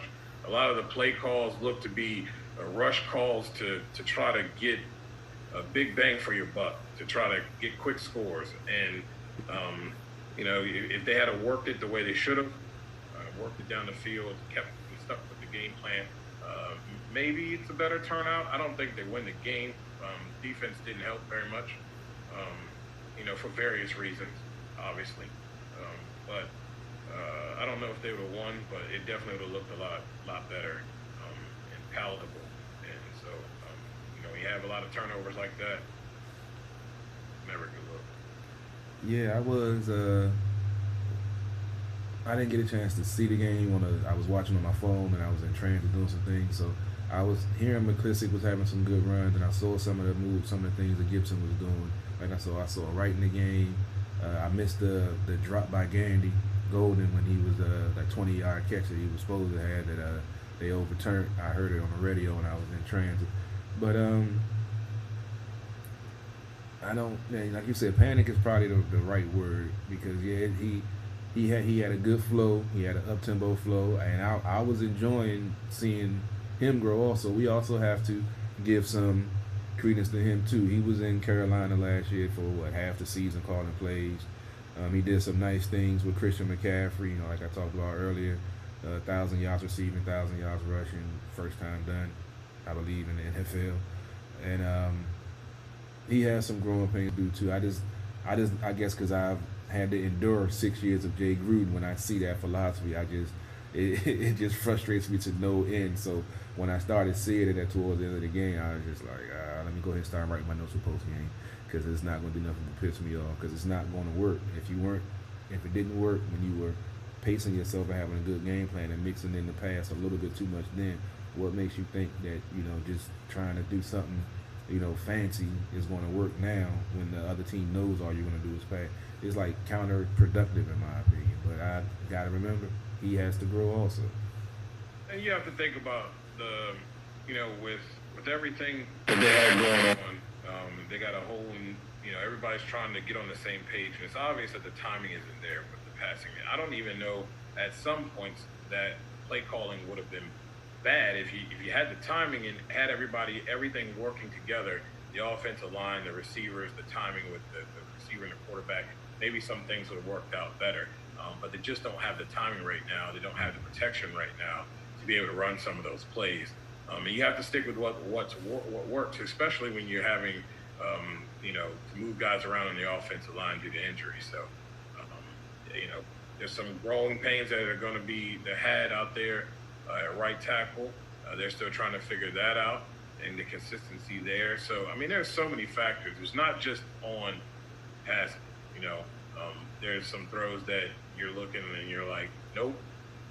And I get it, but there's a lot of it as a young quarterback trying to make plays when you don't have the protection that you need. It rushes them a little bit, and their mechanics suffer. Maybe if you had a full year last year and real work, you might not see some of these things you see now. It just goes to show that the previous regime really didn't do a good job of trying to work with him and bring him up to speed and really take that nurturing care with their first round draft pick. So here we are, and this is technically kind of his rookie season. True. I couldn't say it better myself. If you're checking out the Monday Night Football game while you're checking us out, it's just started. Well, not just started. 10 minutes, 43 seconds left in the first quarter. 0-0 Kansas City, Baltimore. Good matchup. I'm definitely going to be checking it out. I got homework, so I'm going to have it on the other TV with the volume down, but I got some homework to do tonight for my new job, so, I got to do some studying and such, which I hope Haskins is studying film today to not have those mistakes that he had yesterday, because it was frustrating watching it, because like I said, on the first one, when I saw him throw it flat-footed, I was like, that's trouble. And it was trouble. So it's like you could see it, and I recall in one of Coach Rivera's press conferences, he said that when he sees something, sometimes he gets happy feet, and that's when his mechanics suffer. So this is a teachable moment, hopefully, because you can fix mechanics. It's about muscle memory. It's about doing the right things. Remember, he was only a one-year starter in college. Had a great season, but he was a one-year starter. So he has a huge learning curve that he still has to learn about playing the position of quarterback. On the play-by-play, we're talking about, using your eyes to, trick the defenders. Because on the second interception, he locked in on the dude the whole time, and the linebacker just waited for him to throw the ball. So these are things that he has to learn. And, we talk about Alex Smith, how he's mentoring him. I'm hoping, Alex is definitely in his ear after seeing that performance. It helps him. Because definitely can't have another performance like that going forward. He already on the bench in my fantasy football league. He about to get cut, have another performance like that. See, I think the lock-ons too were a little combination of two things. He couldn't trust some of his receivers to get open, and because he didn't. And the second thing, he didn't have the time, especially from the blind side. So he was staring some things down because he felt like he couldn't go to it, and reach his progressions the way he needed to because he wasn't getting the time. And I think on those couple plays, he had gotten comfortable with Inman and really stared him down too much. And you can't do that. He's got to be comfortable, and he's got to learn that no matter what, that he has to make the right reads and the right throws. Can't lock in on anyone no matter what. So, like you said, teachable moment here. And these are some of the things that you're just going to experience this year with the team that's, all trying to learn and come together and learn how to play as one collective unit. No doubt. Let's see, anything else about the offense? I got to give some credit to the offensive line. They did get a little bit of running when they got over 100 yards for the first time this season combined as a running unit. And they actually, except for the last play with Myles Garrett, they pretty much held him at bay for the most of the game. And he's they have a nice front. So, but if you can keep him off the stat sheet pretty much the whole game. You got to give some credit, but I do want to call out Wes Martin. I know it's his second year, and he's getting thrown into the fray. But some of to me, he's taking too many plays off, or his technique is flawed, and he's getting beat on too many plays, which is both concerning at this point. Even though it's only week 3, I mean, those are things you work on in training camp. Even though you didn't have preseason, those are things you still work on. You can work on those things. And to me, he was the weakest link on the line yesterday. And I feel like most of the pressure was coming from, like you said, his blind side on that B gap right there between him and the center. But look who he's playing beside him. True. A young man, and I'm not making any excuses for him, but there's one thing that I've always and it's pretty much been proven true. Mm-hmm. You can have some guys who aren't necessarily super polished on either side. If you can have a center, and they can play by an end on either end, left or right, that's solid, they're going to play a lot better. But now they have some deficiencies. The guy they're playing beside has some deficiencies, and they're taking on, a monster as a pass rusher, and they're not always succeeding in that department. It exposes the guy inside of you, his deficiencies a lot more when that guy on the end is struggling and having to do twice as much, and because he can't compensate for his own deficiencies, he can't compensate for yours. So, if you had some nice bookends, I think you wouldn't see as many of the deficiencies as you do from Wes Martin. And we'll see how it goes, because as the weeks go on, he should be improving. Now, he should be no longer that weakest link, and then it should expose that end for being what he is. He's either good or he's not. So if he doesn't do that throughout the weeks, then the two of them are exposing each other, and neither one of them are in. So it'll be interesting, and that'll be a thing to watch here in the next couple weeks. Very valid point. I got a question from Maroon Fantasy Football related, asking did I have Antonio Gibson on my squad. Ironically, no, but I went up against him, going up against Big Hurt, who I'm actually have a decent lead on tonight. But he has the rookie running back for Kansas City, who I think that's running up. No, that's Tyreek Hill, thank goodness. But he has a rookie running back for Kansas City, but I think I'm up by like 20-something points. So I'm feeling secure unless they go off, but they're going against the Baltimore defense. So I'm thinking I should be good for the victory and putting my record at 2-1. That's not good enough. 20 is not good enough, because I have Hilaire too. That's not good enough. I'm gonna tell you that. Man. You are, that 20-point lead is in jeopardy. Point system is, but it's in jeopardy. So you better hope that Baltimore. Matter of fact, since we're gonna have a quick fantasy football moment, since we talked a little fantasy football last week, let me check. I have a 93-77 lead over my opponent, and he has Edwards-Hilaire going tonight. So and you better hope it's somebody else's night, because if they decide to run the football tonight, he getting his, and that 20 points is in jeopardy. It wasn't even barely 20. I overstated. So yeah, now you got me worried. I was feeling comfortable now, man. Now you got me feeling worried, man. Out of the backfield too? Come on, man. He ain't just running the ball. That's easy. See, that's what's killing me, my running back position. I had Christian McCaffrey, but he's out 4 to 6 weeks. I got Joe Mixon, who's pretty much done nothing. I know it's Cincinnati, I know, but he's done nothing. I picked up Gaskins for the Dolphins. He gave me a little something. Smith-Schuster showed up this week, unlike last week. Godwin got me 12, and DK Metcalf came up big for me in that game last night. That's what gave me that nice little cushion that I'm hoping I could get through the night. Now you're going to have me watching this Baltimore game a little bit more closer now, Dujanae. Damn it. You should. And I'm telling you, it is not safe. Oh, man. Now I got to make sure I keep that on the background when I'm doing my homework. Robbie, did you have anything to add to this segment before we get ready? I wanted to bring up the Pigskin Pick'em group that we're in, just because I think it's fun that you were talking about Big Hurt, and he does a bunch of different groups, and we're all competing. We're all doing pretty well this week. We're all sitting right up there. Dusha, you have 8 points. I got 9. So does Carol for the week. We don't all agree on this current game right here. So, Dujane, you and I both, I believe, took the Ravens, right? And we see that Carol here picked Kansas City. So it'll be interesting to see what happens there. Ginny was like, I can't believe he took Kansas City. That's crazy, right? Hey, man.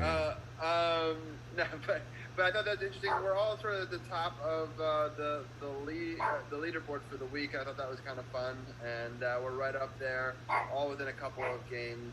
And I already fed my dog, but she just wants attention, So, but Dujane, what are some of your thoughts on this past week in the NFL in general, real quick? Oh man, it was fun. It was a fun week to watch Josh Allen. I really like that. I like him as a player. I really hope he develops in being a really quality dual threat kind of guy. The Atlanta Falcons, why does Dan Quinn still have his job? I mean, I can't use the excuse of Kyle Shanahan or any more excuses.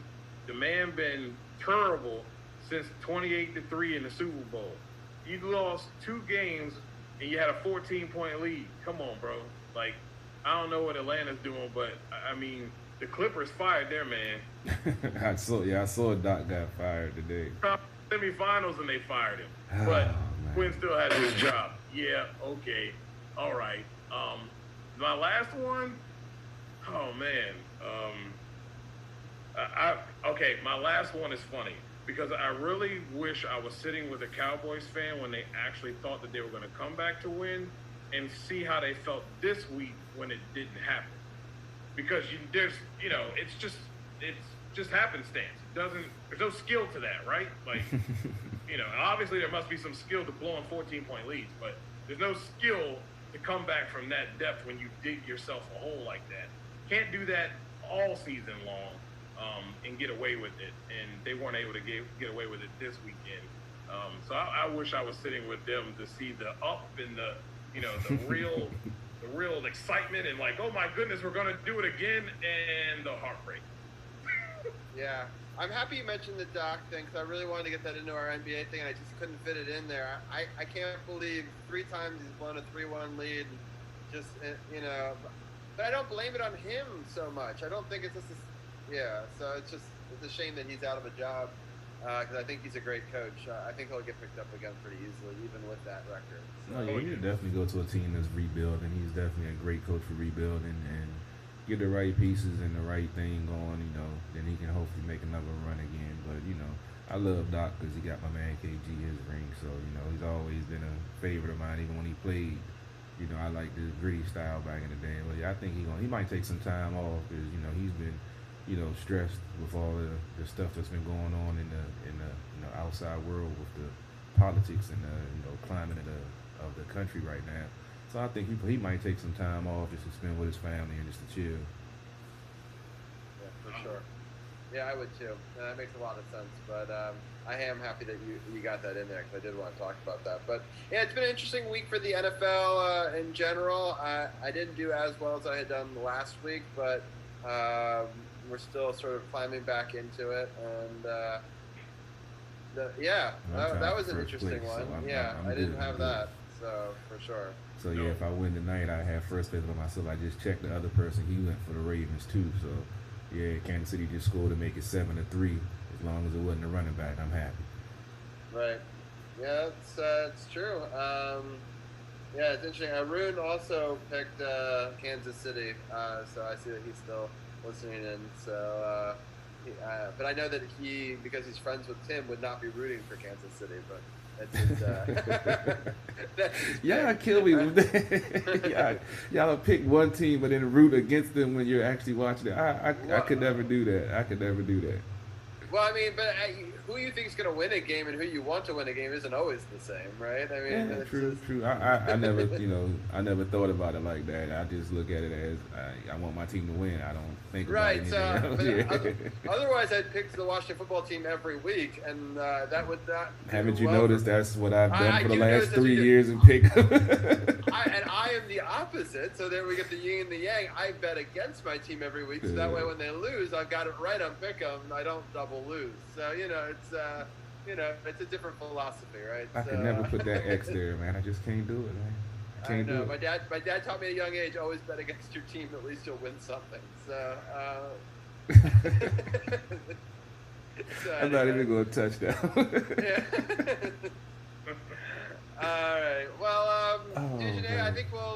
Any other news, notes, things people can catch you on that you want us to know about before you get out of here tonight? We've got 2 new Saints articles up. Obviously, they're not doing as great as they would like, but kind of some of the same things. Just penalties, man. Penalties and execution is a big problem for them. You can catch those SportsJourney.com podcast. We'll have a new one up, but there are new episodes up.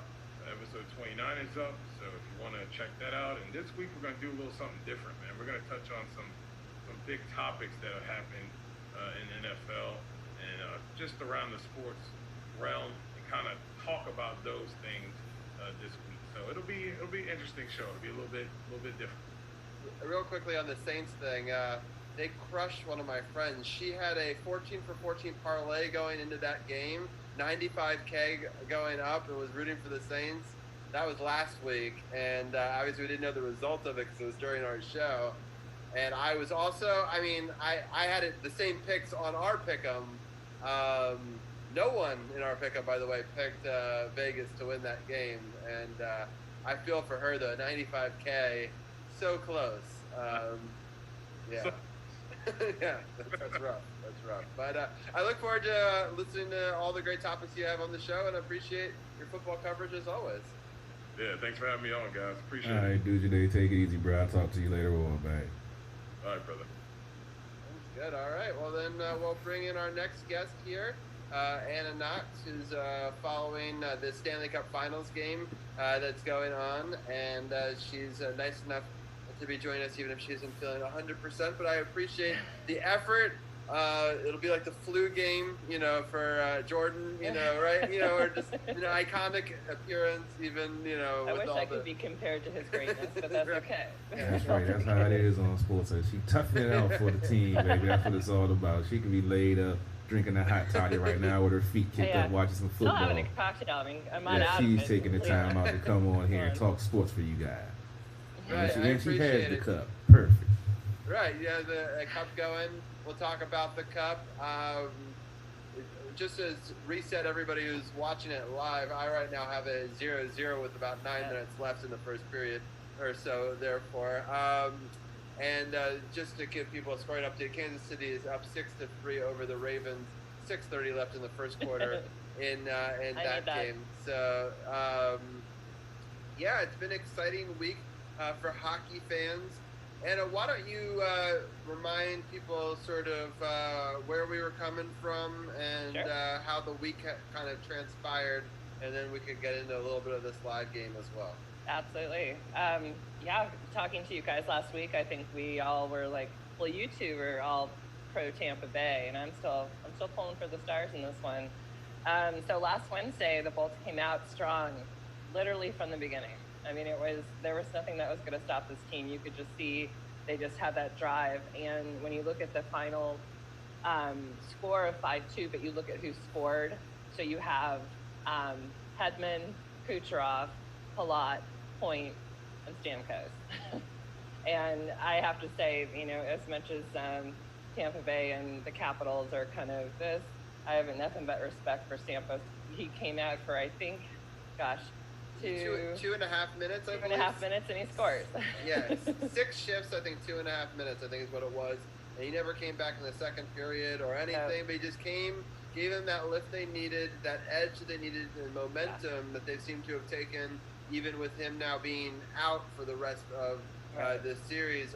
You got to wonder what it was that he could just go in and just put in, even if they just get that win, and that's the win that propels them, right? Like, even if they did nothing else, which I agree with the idea. Back-to-back, I would not have played him, maybe in the second game, but like when you're trying to roll lines to try to deal with 2 games, especially both these games, we'll get into them in a second, both overtime games, which they didn't know going into it, but it's a possibility, right? And he would have been a hindrance in your team. You can't give one player 2 or 3 minutes. You need to kind of spread it across the whole entire thing. So they did the right thing to give him the win and then, I guess, shut it down. Yeah.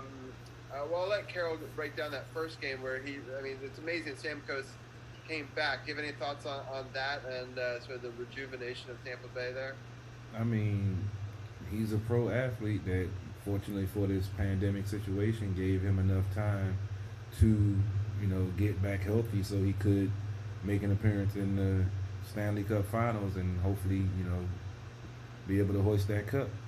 So, I mean, it doesn't surprise me, when we talked about it last week, I said if he could get back healthy enough, he is going to play. And, you was talking about the chemistry with the team and that.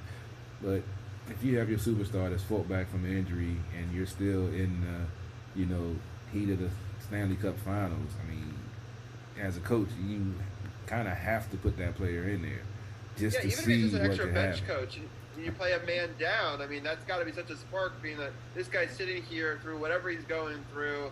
We're all going to step up our game because he wishes he could be out here so much he's still in the bench, and so that definitely gave him such a huge Point lift. just scored. Oh, okay. Yeah, Anna. Nice. Wow. There you go. They're Tampa Bay's up now 1-0. I've got 7:30. I was looking at other stats, so I didn't actually see that. So thank you for letting us know. So Tampa Bay has come out early. Dallas has been one of those teams that have kind of come back in a lot of these games a little bit, though. So there's still a lot to be played. Anna, let's break down this next game that goes into overtime. It's a very exciting game. This was definitely. So this game for you have that Lightning coming back again, and just I think this is when some of us were thinking maybe it's just not, Dallas isn't just going to run with it.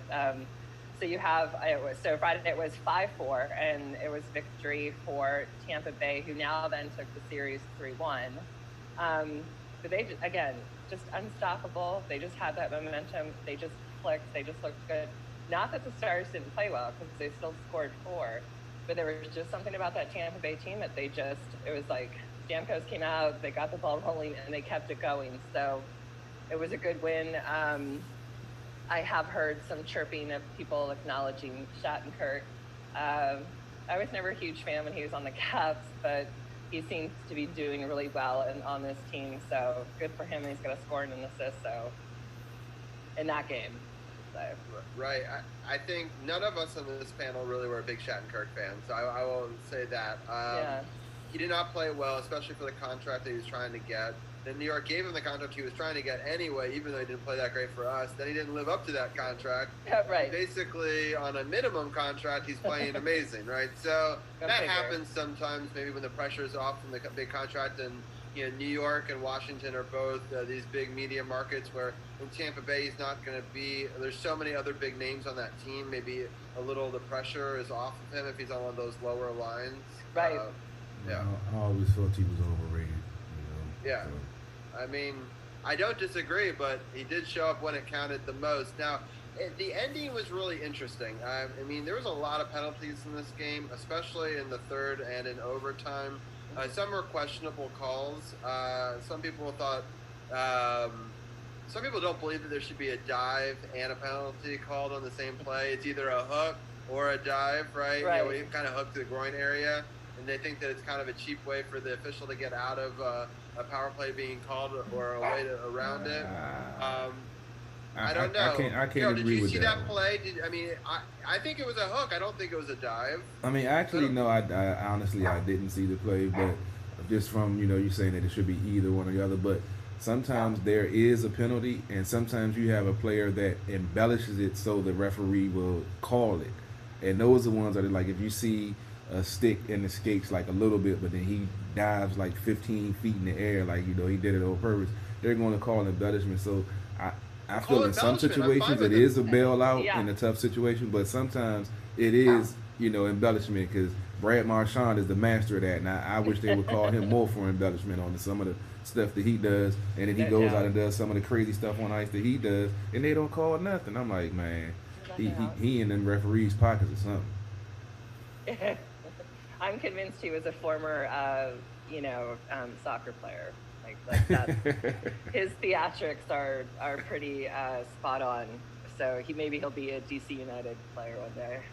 Nah, Right. we don't want him down here. I'm Even though I don't kidding. watch soccer, I don't want him on none. I don't want no DC team I ever. know.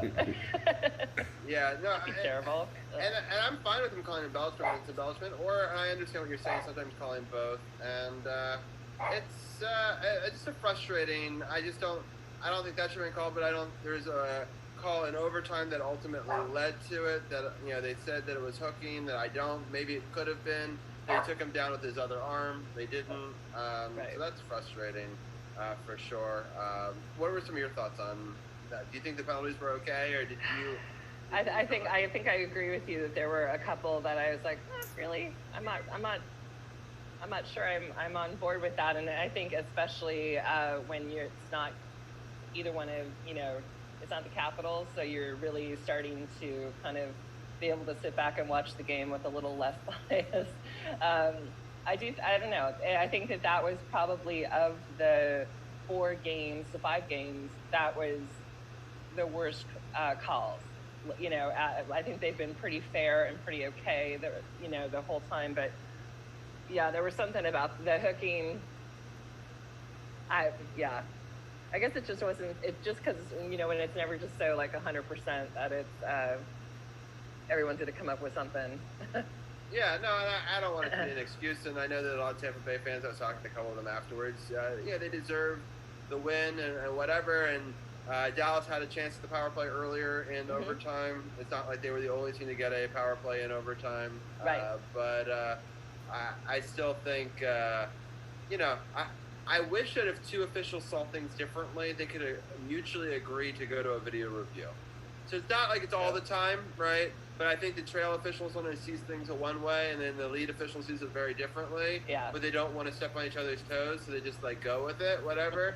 And I think that sometimes people have different angles, and the game has just gotten to a point where it's so fast that I think that they should have a conversation. Like, maybe I saw it a little bit differently. Maybe it looked like a trip from my angle, but maybe it wasn't. Maybe he just fell on his own skates or whatever it is. Right. But just to get it right, especially in the playoffs, especially in overtime, you hate for it to be decided that way. I would have preferred a 5-on-5, really pretty goal, right, to decide it, not kind of a greasy goal that was decided in a overtime, because of a questionable penalty call. But it is what it is, and we don't get to decide how these games end. And they could hire us, but they don't. Right, exactly. So, all right. So this goes in. Carol, any thoughts on any more on that game, or should we get into the last game? All right, let's go ahead and get to the last game. I've been watching this Kansas City-Baltimore game. Kansas City actually missed the extra point, so it's 6-3. And Kansas City has the ball and driving on Baltimore with a minute left in the first quarter. They're on Baltimore. It's looking like 38 right now.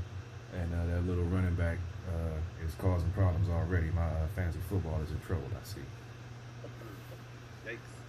All right, Anna, the last game, an overtime game that went the other direction. It did. I thought this was just an exciting and outstanding game. I loved every part of it. Hands down, for me, not just because I'm pulling for Dallas, but Khudobin. The guy's a beast. I just love his story. I love, he's an older guy. He's just, how he is in the locker room, just his mannerisms. I think he's fantastic. And you have 39 saves, 41 shots, and back to back. He hasn't, this is oh my God, both the goalies are, absolutely to be respected. But Khudobin is just fantastic. So we have Dallas scoring the only goal in the first, and the Bolts scoring the only goal in the second. And then both teams rally to tie it up and going into double overtime. And I love the fact that we're having these players that people I can say people in San Jose were giving up on Joe Pavelski because they were just all right, you have it, but you're not consistent. And so when they let him go, it sucked because he was with them for so long, but he's doing so well. And I think he's 36. And Corey Perry, I love those kinds of stories where the ones who the kind of the unsung heroes in this. I think proven themselves as leaders, and I think it's just awesome. Yeah, I think is it Joe Pavelski? Is he the highest scoring U.S. born now in playoff history? So Yeah. I mean, he scored 2 more goals in this game, right? In that game, and I think him and Corey have 7 or something like that in the series. But I think overall in his career, oh yeah, yeah, he got 2 more, and I think that put him in the number 1 place or something like that. So, but yeah, it's just really kind of a cool story. I was obviously rooting for Game 6, so we could cover it tonight. Right. But just a great story overall. Carol, what are some of your thoughts on this series and in that game? Yeah, it's definitely an interesting series, the double overtime game. Yeah, I was definitely watching it, and then the 1 second I turned away, they score. I was like, damn it. I set up for this long time, and then I think I flipped the channel or was checking the stats or something. That next thing I know, I look up, they doing the post game presser. I'm like, damn it, I missed it that quick. So I mean, to have it go to double overtime and Tampa have the chance to clinch the cup in the double overtime game would have been nice. That's what I was thinking was going to happen. But Dallas, like I said, they're a pesky team, and they gritty, they hungry, they want that cup too. So. Tampa, they better close it out tonight because Game 7, all bets are off. It's anybody's game, and it's a flip of the coin, and whoever hustles more and bounce of the puck. So Tampa better close it out tonight. If not, it's anybody's game. If it's a Game 7. Oh, there's a bit of a dust up here, and I find the stat is 61 goals, and I think you were right. I think Corey Perry was the one who scored the game winner goal. Yeah, second in overtime. But Pavelski's one to tie it up. Obviously, was very important. So I think it was funny because I think after the post game interview, he was interviewed, and they're like, "Hey, like you, is it Mullins or something? Like he was tied, and what are your thoughts on that?" And he's like, keep it, move on, like next question. So, and it, you kind of just want to laugh because it's like you sound like such a jerk, but he's, got the horse blinders on, like they're ready to go, and this is definitely the most physical I've seen them. I haven't seen a whole lot of drop the gloves and not as much as I had. Actually, I didn't really expect it so much with these two, but. We kind of talked about it last week how we didn't think that they were going to, and that stayed true for most of the series. That they've been mostly on their skill, and I'm not to say that it hasn't gotten gritty and grimy at some points, but any in-depth series like this would have that. But I think in general, it's been a fairly clean. The penalties are stick penalties, not fighting penalties, and things like that. Rob, we have some breaking news in NFL history. Patrick Mahomes has just been fastest quarterback to reach 10,000 yards. Took him 34 games. He just broke Kurt Warner's record, who did it in 36 games. He just hit 10,008 yards already, 34 games. Wow. That's fantastic. Yeah, I'm a big fan of his. I mean, obviously, if they weren't playing the Ravens right now, I'd probably be gunning for him, but they are, so I'm not. But I picked him with my little fantasy pool, but I have to say I have nothing but respect, even though they took out the Niners in the Super Bowl. He's a fantastic athlete and just seems like an overall good guy, but that is some skill there. 10,000 yards. Good for him. Yeah, 34 games, that's crazy. Yeah. Looks like, Victor Hedman is going to be called for the trip there, and that's going to send the Lightning to the box, and the Stars will get a power play opportunity here, see if they can tie it up. Interference is what the call is, but... we'll call it what it is. Yeah, it's a stick getting in the way of a player, so you can call it whatever you want to call it. I guess they thought more of his body got in the way, not just the stick. So, the 124 left in the first period here, so this will be kind of the tail end here of this period. But just overall, I thought the series has been fantastic. I don't really want it to end. I'm pulling for Dallas in this game, so I'm obviously pulling for them in this power play here. just to make it fun, because we talked about it a little bit earlier. The most exciting day in playoff history is potentially happening on Wednesday. And I'd love for a Game 7 to be a part of it, because you have the first time in history 8 baseball games in the playoffs one day, on Wednesday. Then you add the NBA Finals starting on that day. And then you can potentially add a Game 7 in this series to that. I mean, I can't imagine more playoff stuff happening in one day in the history of sports. So, like, it could be a really exciting Wednesday, which is a really random day for it to be so exciting. You know, I'm hoping so. Go Stars. There's a shot on goal there, but unfortunately, I did not go in there. It was a 77-mile-per-hour shot by Tyler Seguin, but out of the zone. 52 seconds left in this power play. Only about 12 seconds left in the period, though, so they got to get up and move here going into the offensive zone. They do get the offensive zone, about 6 seconds left. Get it back to the point. They try to get a shot. It is blocked up high. That'll probably do it. There'll be about 36 seconds of this power play on the other side of the first intermission. So a good game, close game.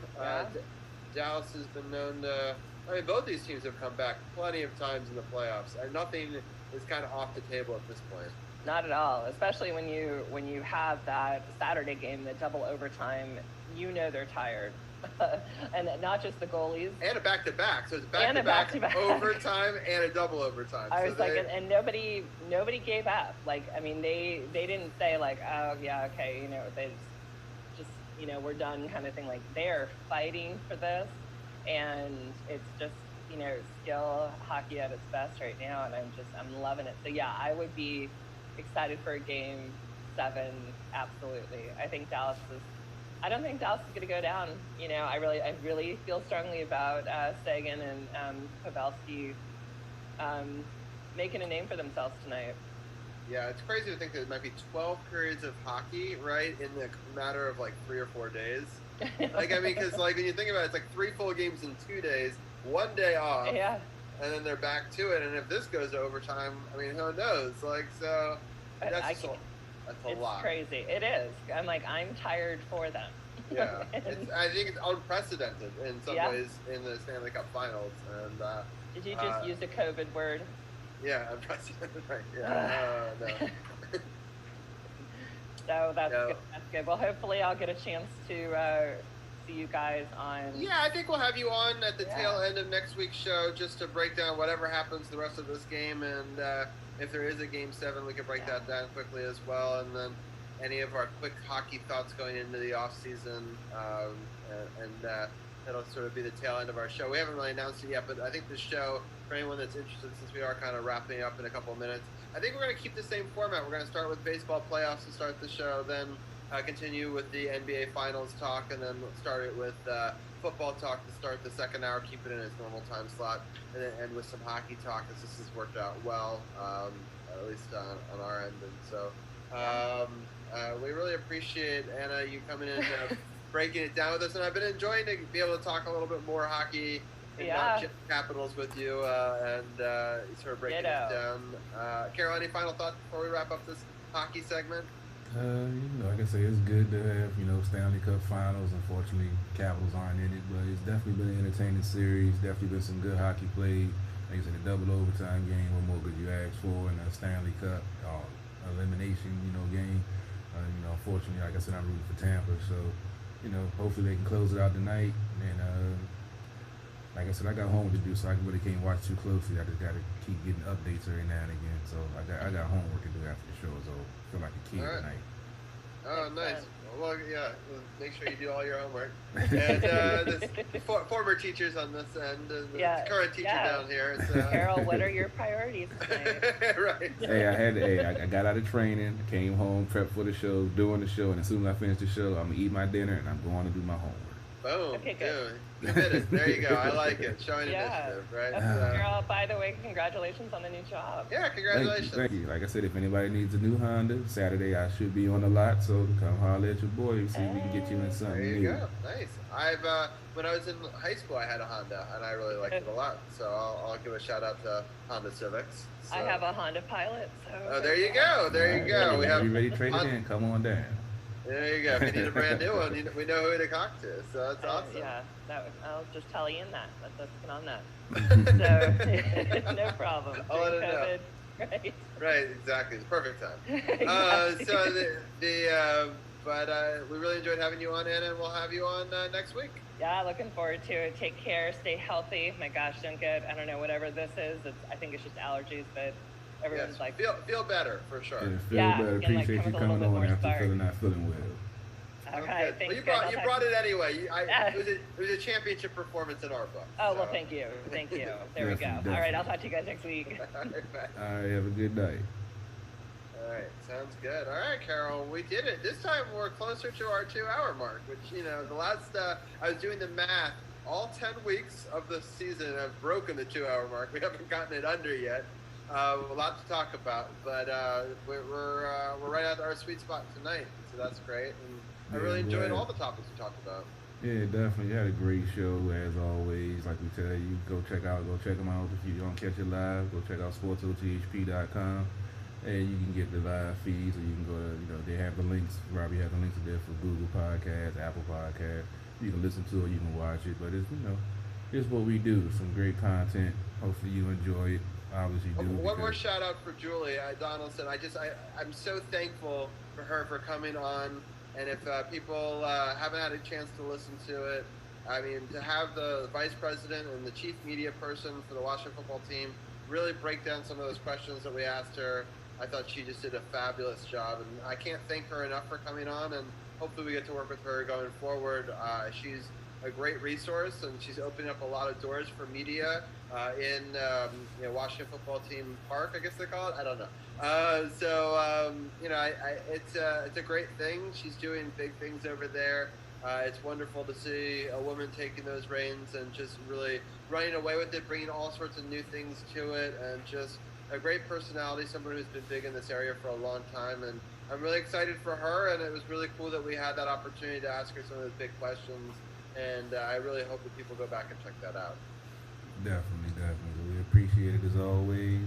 Sports OTHP, True Radio Network, DC Sports Without the Politics. It's not just a catchphrase. It's not just a motto. It's what we do. We'll be back next week with another episode. I'm not sure how many times you want to see me this week. I'm in training. Got work to do. But stay tuned. I'll still try to do the breakdown show on Friday. I don't believe we have any photo shoots or commercials to shoot this Sunday, so I'm not sure if I'm working. But if I'm working, I can do the post game. I'm not even sure I can do the post game, but I'll be doing that at the bar radio. Once I get my schedule, I'll let you guys know. Keep you posted on what's coming on and coming through from Sports on the Hill podcast, CP3 Live from the Lab, Robbie G, Anna K, Brian B, Room B, Dujane B. We got a lot of B's. That's crazy. I just realized that. But for all of the Team Sports OTHP family, appreciate you tuning in, checking us out, and we'll see you next week. CP3 out.